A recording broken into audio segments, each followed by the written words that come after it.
Aunty మీరు కూడా ration బియ్యం కోసం వెళ్తున్నారా? అవును జానకి, బియ్యానికే పోతాను. నువ్వు ఏడిపోతాను?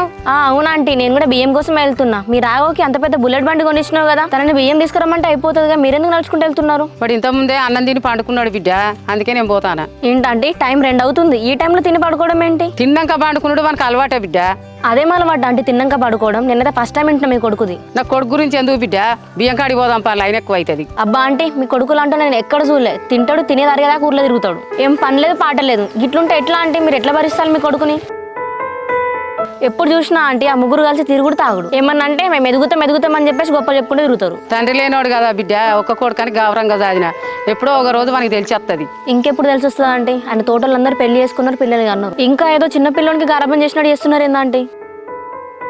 ఆయనకి ఇట్లా ఊర్లో తిరుగుకుంటుంటే ఎప్పుడు జాబ్ వస్తుంది, ఎప్పుడు పెళ్లి చేసుకుంటాడు? ఏంది జానకి ఊకుంటా ఎక్కువ మాట్లాడతాను? నా కొడుకు ఏమన్నా దొంగ పని చేస్తాడా, లంగ పని చేస్తాడా? నా కొడుకు ఎవరో సొమ్మన్న తింటాడా?